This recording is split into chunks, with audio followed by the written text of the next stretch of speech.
오늘 설교 제목은 과부를 향한 예수님의 긍휼입니다. 오늘 이야기는 나인성에서 일어난 이야기입니다. 나인성은 나사렛에서 남쪽으로 12km 정도 떨어져 있는 작은 시골 마을입니다. 나사렛도 시골인데요, 그 나사렛과 비슷한 아주 작은 시골 산골 마을입니다. 이 동네에서 상녀가 나오고 있습니다. 여러분, 상녀가 뭔지 아시죠? 청년의 상녀입니다. 모든 죽음이 다 안타깝고 슬프지만 오늘 상녀는 더욱 슬픕니다. 과부의 독자 청년이 죽었기 때문입니다. 이 과부에게 외아들은 자기의 유일한 피부치여 살아가는 이유입니다. 그녀에게 아들은 세상의 전부였습니다. 그런데 그 세상이 무너졌습니다.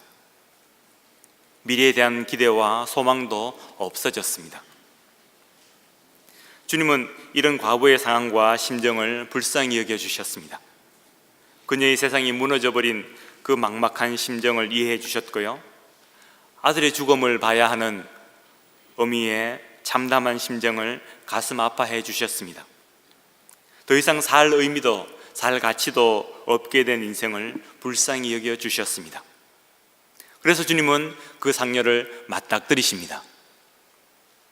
주님은 상녀를 피해가지 않으셨습니다. 불쌍하다 여기신 주님은 이제 행동하십니다. 예수님은 우리 문제도 피하지 않으십니다. 우리와 함께 아파해 주시고 눈물을 흘려 주시고 문제를 해결해 주시는 주님이십니다. 오늘 우리는 과부의 아들을 살리시는 모습을 통해서 예수님의 긍휼을 배우고 또 우리도 그 긍휼을 실천하는 자들이 되기를 원합니다. 첫 번째 대지를 한번 보시겠습니다. 따라해 봅니다. 주님의 긍휼은 보는 것에서 시작합니다. 7장 13절 다시 한번 읽어보겠습니다. 주께서 과부를 보시고 불쌍히 여기사 울지 말라 하시고 하는데요, 아직 준비가 안 되신 것 같네요. 다시 읽어봅시다. 주께서 과부를 보시고 불쌍히 여기사 울지 말라 하시고. 주님께서 과부를 불쌍히 여기시는 과정은 23절이 짧지만 아주 구체적으로 하나하나 드러내고 있습니다. 그 첫 단계가 보는 것입니다. 우리는 많은 것들을 보면서 삽니다. 아침에 교회에 오면서도 많은 것을 보시면서 오셨을 것입니다. 그런데요, 여러분, 아침에 일어나셔서 지금까지 보셨던 것들이 다 기억이 나십니까? 어떤 것들은 봐도 기억이 안 나죠. 분명히 보고 지나왔을 텐데 내가 뭘 봤는지 중간중간에 기억이 안 나는 부분이 있을 겁니다. 의미 없이 봤기 때문에 머릿속에 남아있지 않기 때문입니다. 그러나 우리가 관심을 가지게 되면요, 우리 눈에 새로운 것들이 들어오게 됩니다. 제가 한국에 있을 때 구약을 공부하는 데 관심이 생겼습니다. 그러니까 틈만 나면 구약으로 유명한 학교가 어딘지, 어느 교수님이 유명한지 인터넷에 막 서치를 해댔습니다. 유학을 와서 공부하면서 교수가 되고 싶었더랬습니다. 그러니까 제 인터넷 웹사이트 목록에는 어느 대학이 교수 모집 공고를 내는지 그것을 찾는 것이 가득해졌습니다. 그러다가 제가 어느 순간 목회로의 부르심을 깨달았는데요, 그 부르심을 깨닫고 나니까 제 마음과 관심이 온통 교회와 성도님들에게로 향해졌습니다. 여러분들은 그렇지 않으십니까? 혹시 이직을 준비하시는 분이 있습니까? 이직을 원하시는 분들은 잡 마켓에 관심이 있으실 것입니다. 혹시 집에 입시생이 있는 가정에서는 그 아이의 입시 정보나 아이 성적이 굉장한 관심이 될 것입니다. 몸이 아프면 어떤 약이 좋은지, 어떤 음식이 좋은지에 관심이 생깁니다. 우리는 우리가 무엇에 관심이 있는지에 따라서 우리의 마음과 우리의 눈이, 우리의 행동이 따라가게 됩니다. 이것은 저희 집 애들을 보면 제가 확실히 느낄 수 있습니다. 저희 애들을 데리고 쇼핑몰에 가면요, 애들이 홍해 갈라지듯이 쫙 갈라집니다. 아들은 게임스탑이라는 그 게임을 파는 가게에 가서 열심히 게임을 구경합니다. 딸은 여러분 세포라 아세요? 예, 화장품 가게입니다. 이 사춘기 딸에는 화장품 가게에 들어가서 자기가 좋아하는 화장품들을 마음껏 구경합니다. 각자 자기 관심 있는 것들을 다 하고 나면요, 실컷 구경하고 나면 입구에서 다시 만납니다. 그래서 집에 옵니다. 오늘 본문에서 예수님은 아들을 잃고 장례를 치르는 과부를 보셨습니다. 예수님의 국률은 보는 것에서 시작합니다. 여기서 본다는 것은 그저 힐끗 스쳐보는 것이 아닙니다. 마음을 담아서 본다, 주목해서 본다라는 뜻입니다. 실은 장례식이라는 것이 매일 일어나잖아요. 장례식이 없는 날이 있겠습니까? 매일 하루도 빠짐없이 어느 곳에선가는 장례식이 있을 겁니다. 그런데 주님은 지금 그 자리에서 울고 있는 과부의 모습을 마음에 담으셨습니다. 왜요?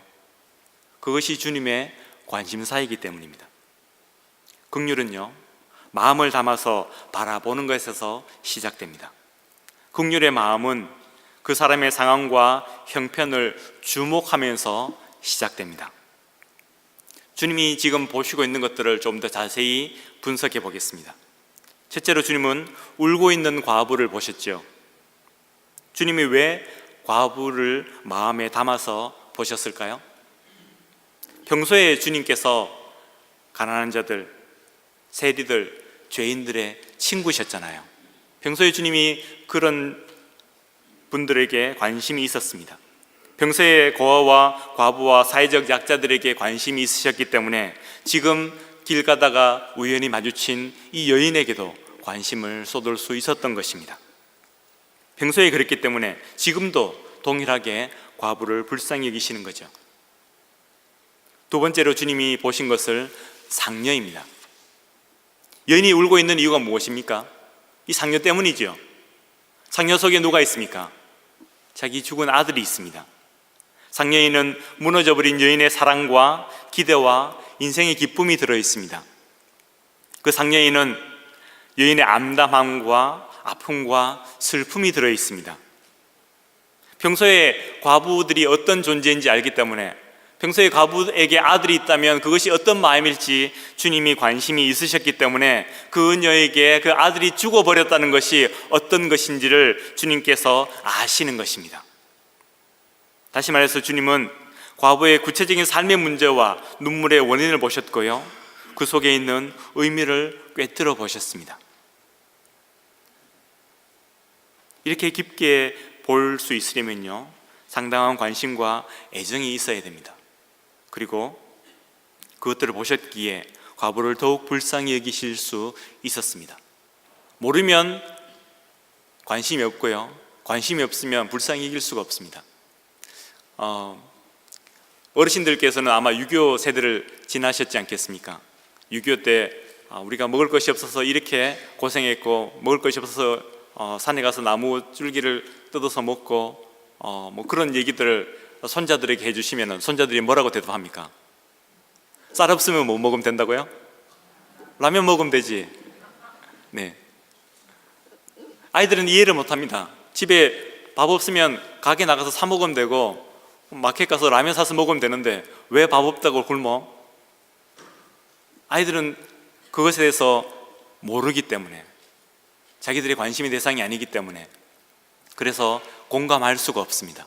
그것이 얼마나 심각한 문제인지 알 수 없기 때문에, 그리고 그 문제에 대해서 가슴 아파할 수도 없는 것입니다. 그러나 주님은 그 여인의 상태에 대해서 아셨고 관심을 가지셨기 때문에 지금 여인을 마음 담아서 보실 수 있는 것입니다. 사랑과 관심과 긍휼은요, 이렇게 순환고리를 형성하고 있습니다. 사랑하면 관심이 가고요, 관심이 가야 진정한 긍휼을 베풀 수 있습니다. 긍휼을 베풀면 다시 더욱 사랑하게 됩니다. 근데 이런 것이 아니면 그 마음은 진정한 긍휼이기 어렵습니다. 사실 저는 예전에 불쌍히 여긴다는 단어가 그리 편하지 않았습니다. 저는 어릴 때 어머니가 돌아가셨습니다. 제가 아마 3살 때인지 4살 때인지 그때였던 것 같습니다. 그 이후로 어른들을 만날 때마다 어른들은 저를 아이고 저 불쌍한 것 이렇게 부르셨습니다. 나중에는 그 소리가 너무 듣기 싫고 불편했습니다. 물론 그 어른들 입장에서는 제가 불쌍해 보였을 것입니다. 또 제 인생을 보니까 좀 안타까우셨겠지요. 그러나 그것은 그분들에게 있어서 그냥 지나가는 한마디 말이었습니다. 그저 어른들끼리 하는 수군거림이었습니다. 값싼 동정과 긍휼이 어떻게 다를까요? 값싼 동정에는요 감성이, 관심이 있습니다. 그런데 그것은 단지 일시적인 관심이고 제한적인 감성입니다. 진정한 동정과 긍휼에는 그 바탕에 사랑과 관심이 있어야 됩니다. 예수님에게 배우는 긍휼은요, 긍휼은 평소에 사랑과 관심 속에서 생겨난다는 것입니다. 우리도 관심 있는 것들이 많습니다. 여러분들도 많은 관심사들을 가지고 계시지 않겠습니까? 그런데 우리의 관심과 예수님의 관심이 어떻게 다를까요? 사람들의 관심사는요 계속 바뀝니다. 제가 앞에서 잡마켓 이야기를 했잖아요. 구직에 관심이 있던 사람이 취직을 하면 어떻게 될까요? 더 이상 그 취직 뉴스에 관심을 둘 필요가 없습니다. 자식의 입시가 끝나고 나면요 더 이상 입시 정보에 관심이 없습니다. 병이 나오면 더 이상 약을 챙겨서 먹는 일에 관심 둘 필요가 없습니다. 사람의 관심사가 계속 바뀌는 이유는 그 관심사가 나의 필요를 채우는 데 있기 때문입니다. 자기 필요가 채워지면 더 이상 거기에 관심 둘 이유가 없어지는 거죠. 그런데 예수님의 관심은 예수님 본인의 필요가 아니었습니다. 그렇기 때문에 주님은 공생의 내내 계속해서 불쌍한 자들에게 관심을 두실 수 있었습니다. 예수님은 참으로 불쌍한 자들에게 관심 가지신 분이셨습니다. 여러분, 오병이어 사건 아시지 않습니까? 오병이어 사건이 어떻게 일어나게 됐을까요? 여러분, 오병이어 하면 제일 먼저 아이가 가지고 온 도시락이 생각나십니까? 마태복음 15장 32절에 이렇게 기록되어 있습니다. 예수께서 제자들을 불러 이르시되 내가 무리를 불쌍히 여기노라. 그들이 나와 함께 있은지 이미 사흘임에 먹을 것이 없도다. 길에서 기진할까 하여 굶겨 보내지 못하겠노라. 오병이어가 일어난 것은 아이가 도시락을 바쳤기 때문에 일어난 것이 아니라 예수님께서 무리를 불쌍히 여기셨기 때문에 일어난 사건입니다. 예수님께서 여리고성을 지나시다가 맹인 두 사람을 고쳐주신 사건이 있습니다. 그 일이 어떻게 일어났을까요? 마태복음 20장 34절에 이렇게 기록합니다. 예수께서 불쌍히 여기사 그들의 눈을 만지시니 곧 보게 되어 그들이 예수를 따르니라 합니다. 예수께서 불쌍히 여기셨을 때에 그 맹인들의 눈이 고침받을 수 있었습니다. 여러분, 나사로를 잘 아시지 않습니까? 거지 나사로 말고 죽었다 살아난 나사로요. 요한복음 11장 33절 한번 찾아볼까요? 다 같이 한번 찾아보겠습니다.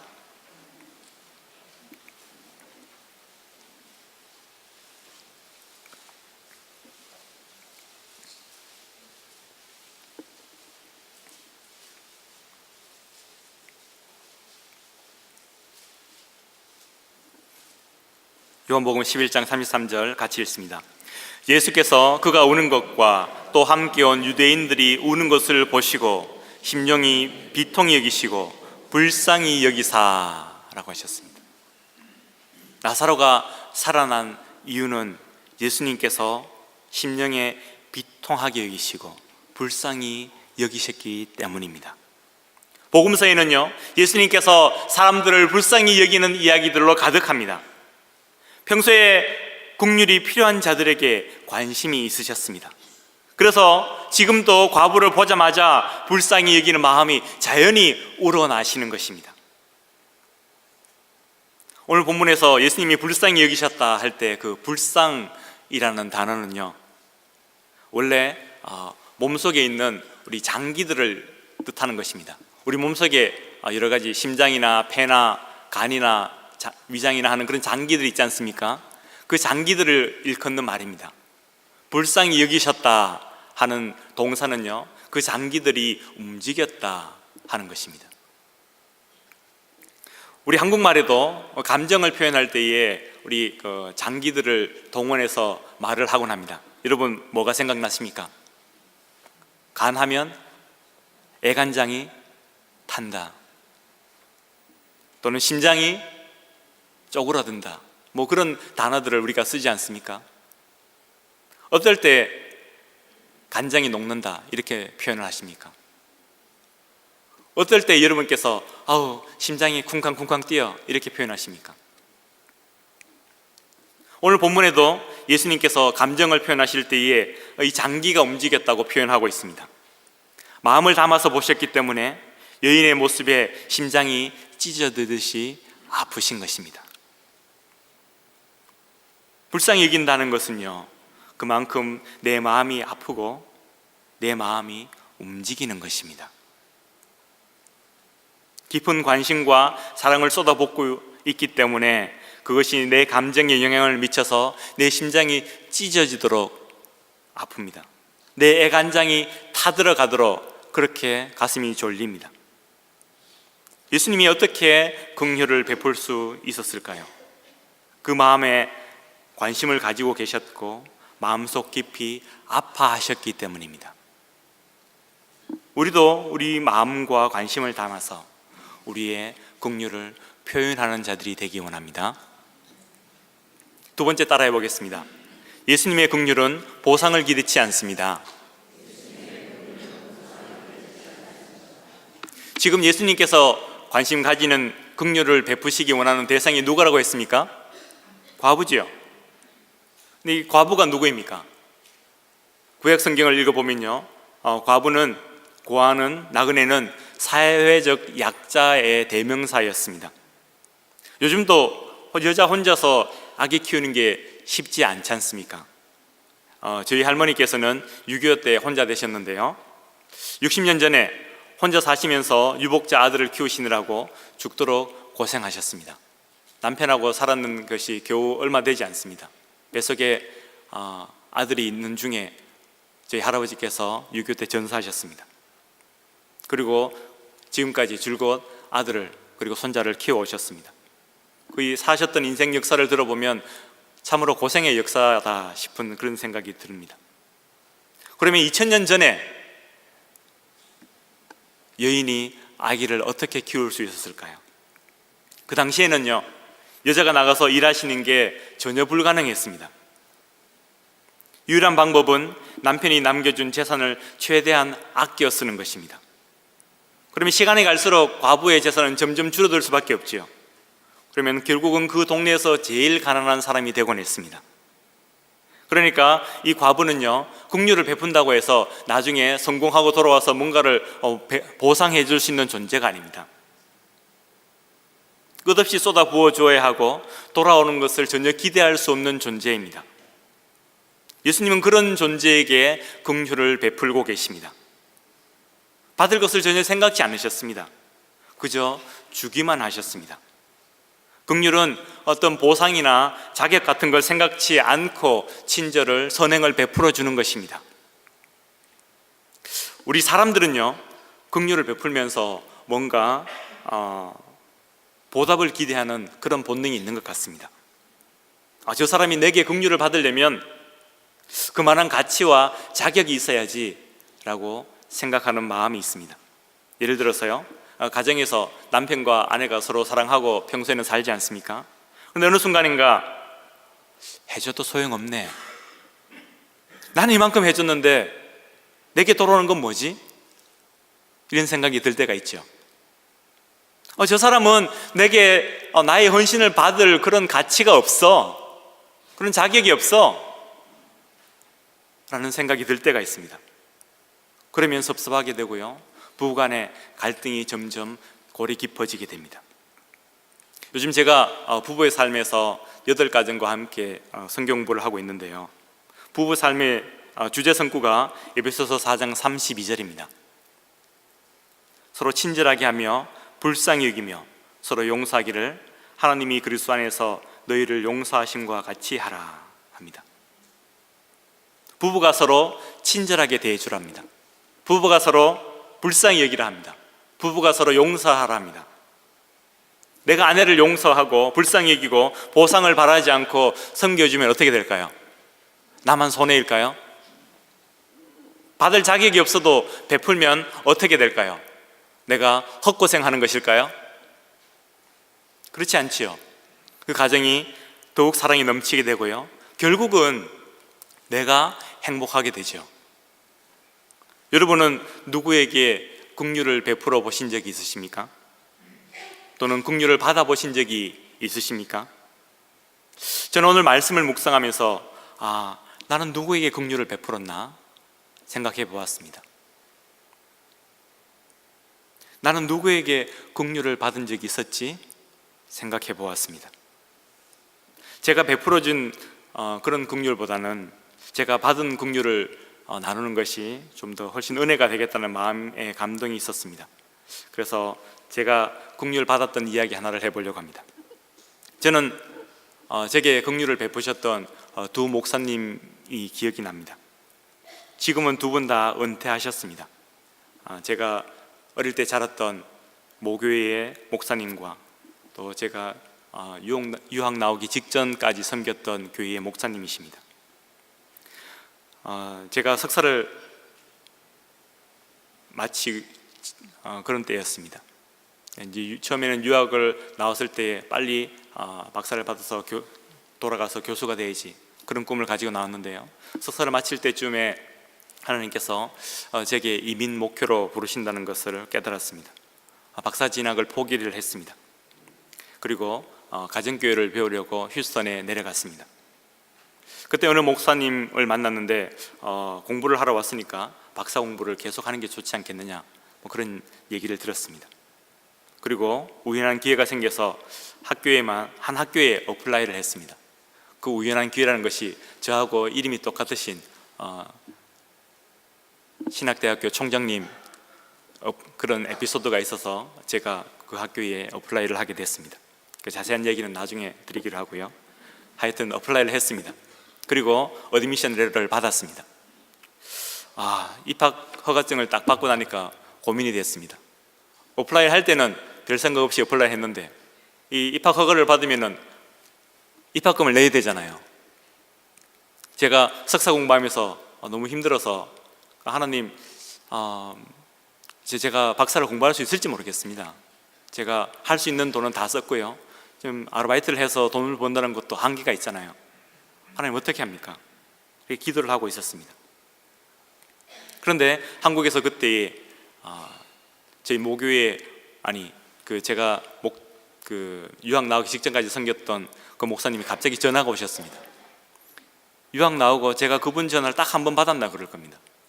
수년 동안 거의 교통이 없었습니다. 근데 갑자기 전화가 오셔서는 저한테 장학금을 주시겠답니다.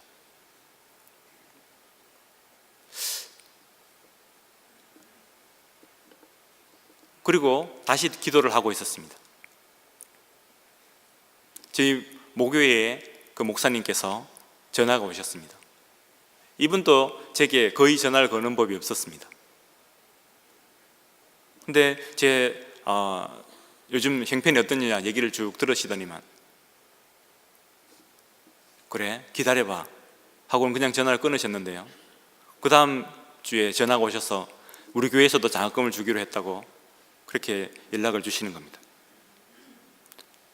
수년 동안 연락이 없으셨기 때문에 저는 전혀 기대치 않았습니다.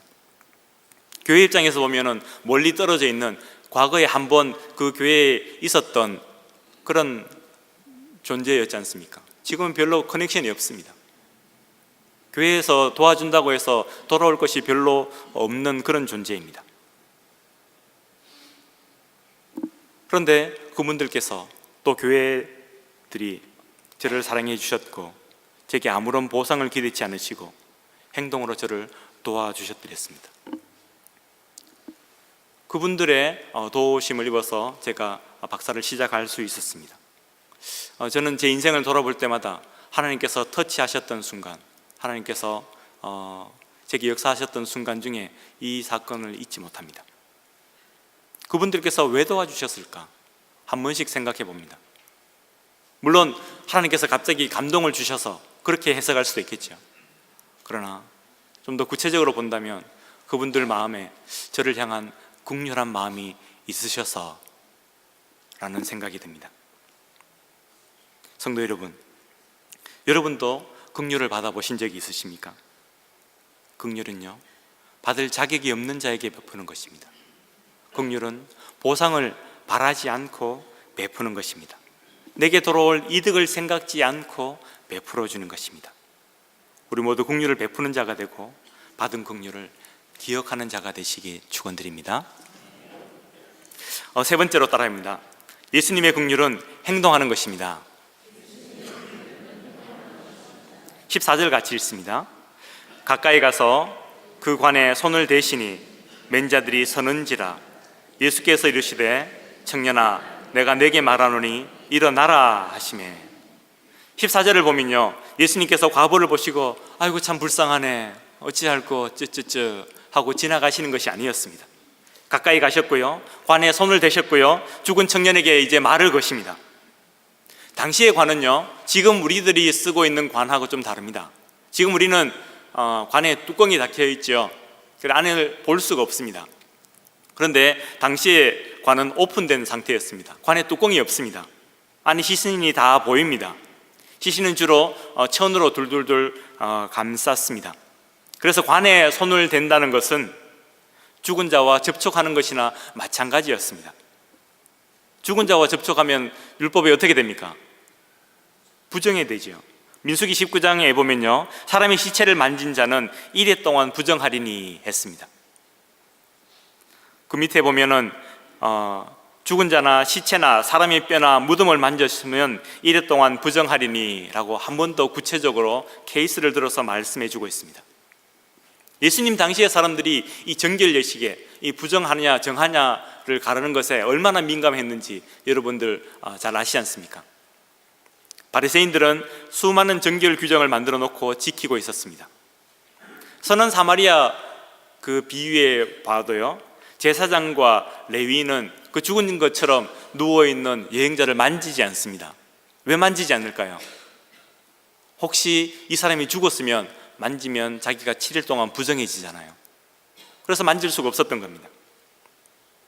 지금 운구하는 사람들이 깜짝 놀라서 관을 움직이는 걸음을 멈추었습니다. 길 가던 청년 랍비가 갑자기 다가와서는 그 관을 만졌기 때문입니다. 아니 저 랍비가 왜 저러나? 왜 자신에서 자기를 부정하게 만드나? 깜짝 놀랐습니다.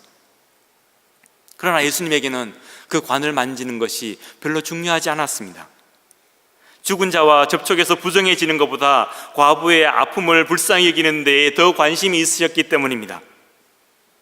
지금 예수님은 부정해지는 것에 별로 관심이 없습니다. 부정해져서 자신이 7일 동안 불편을 겪어야 되는 것에 별 관심이 없습니다. 예수님이 그렇다고 율법을 무시하는 분이 아니잖아요. 예수님께서 율법을 완성하러 오신 분이라고 하셨습니다. 그런데 지금 이 순간에 정결 예식에 무관심합니다. 그것은 여인을 불쌍히 여기고 그 눈물을 씻어주기 위해서라면 자신의 부정이라도 감수하겠다는 그런 마음이 있기 때문입니다.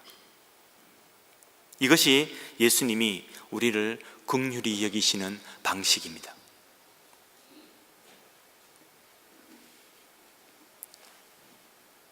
이 부정이라는 것은요, 실은 요즘 우리들에게 잘 와닿지 않는 개념입니다. 요즘으로 치면요, 우리가 얼마나 손해를 보느냐, 우리가 그 일 때문에 얼마나 불편을 감수하느냐로 생각하시면 여러분께서 좀 더 쉽게 이해하실 수 있을 것 같습니다. 긍휼을 베풀기 위해서 나는 얼마나 불편과 손해를 감수할까요? 긍휼은 불편과 손해를 감수하고 행동하는 것입니다. 지금 본문에서 예수님께서도 과부를 위해서 행동해 주셨습니다. 자기가 손해를 보더라도 여인의 아픔을 감싸주기 위해서 행동하고 계신 것입니다. 과부가 눈물 흘리는 원인이 되는 그 상녀의 손을 대어 주셨습니다. 과부의 눈물을 그치게 하기 위해서라면 상녀를 멈추는 일을 주저하지 않으셨습니다. 과부의 아들을 살려주기 위해서 그 상녀의 손을 대고 일어나라고 외치는 일을 주저하지 않으셨습니다. 오늘 주님은 과부의 상녀뿐 아니라 나의 상녀에도 손을 대주시는 분이신 줄 믿으시기 바랍니다. 우리 인생들은요, 누구나 다 마음속에, 자신의 삶 속에 상녀를 하나씩 가지고 있습니다. 내가 지금 울면서 탄식하면서 한숨 쉬면서 짊어지고 가고 있는 상녀는 무엇입니까? 여러분의 상녀 속에는 무엇이 들어있습니까? 그것이 육체의 연약함입니까? 가정의 불화입니까? 자녀의 방황입니까? 말 안 듣는 친척들입니까? 경제적인 어려움입니까? 관계의 어려움입니까? 외로움입니까? 너무나 오랫동안 기도하고 있는, 아직도 응답되지 않은 그 기도 제목이십니까? 주님께서 내 상녀 앞에서도 멈춰서 주시고 내 상녀에도 손을 대주시기 원하시는 저와 여러분 되시기 원합니다. 그러면 여러분, 주님이 언제 나의 상녀에 손을 대주실까요? 주님이 팔복에서 뭐라 말씀하셨습니까? 긍휼히 여긴 자는 복이 있나니, 그 뒤에 뭐죠? 그들이 긍휼히 여김을 받을 것이며 했습니다. 따라해 볼까요? 긍휼히 여긴 자는 복이 있나니 그들이 긍휼히 여김을 받을 것이며. 언제 긍휼히 여김을 받습니까? 그들이 긍휼히 여길 때입니다. 내가 긍휼을 베풀 때 결국 나도 긍휼을 받습니다. 오늘 본문식으로 얘기하면 내가 다른 사람들의 상녀에 긍휼을 베풀 때에 언젠가 주님께서 내 상녀에도 긍휼을 베풀어 주신다 하는 것입니다. 과부를 향해서 긍휼을 베푸셨던 주님께서 오늘 나에게도 긍휼을 베풀어 주시기를 간절히 소원하는 저와 여러분 되시기 바랍니다. 주님이 내 인생의 상녀에도 가까이 다가오셔서 손대 주실 그날을 기대하는 저와 여러분 되시기 간절히 축원드립니다. 이 숙제 보겠습니다. 숙제 한번 읽어볼까요? 이번 달에 내가 긍휼히 이길 사람은 관로입니다 인데요, 여러분 관로에 누구의 이름을 적으시겠습니까? 한번 적어보시기 바랍니다. 내가 저 인생 불쌍히 여기게 되겠다. 평소에는 전혀 불쌍하지 않았는데 오늘 설교 드리면서 이번 달 동안 내가 한 달 동안이라도 저 인생을 좀 불쌍히 여기게 되겠다. 그런 이름들이 생각나십니까? 네. 어떤 분들은 남편 이름이 될 수도 있고요, 어떤 분들은 이웃집에 있는 누구 이름이 될 수도 있습니다. 그 이름을 적으시기 바랍니다. 생각나는 그분에게 우리가 무엇을 가져야 된다고 했습니까? 관심을 가져야 된다고 했죠. 그러면은 우리가 그분에게 긍휼을 베풀 때 무엇을 기대치 말아야 된다고 했습니까? 네, 보상을 기대치 말아야 된다고 했습니다. 무엇으로 긍휼을 베풀어야 됩니까? 행동으로 긍휼을 베풀어야 되죠. 다들 100점이십니다. 네, 그렇게 긍휼을 베푸는 저와 여러분 되시기 바랍니다. 기도하겠습니다.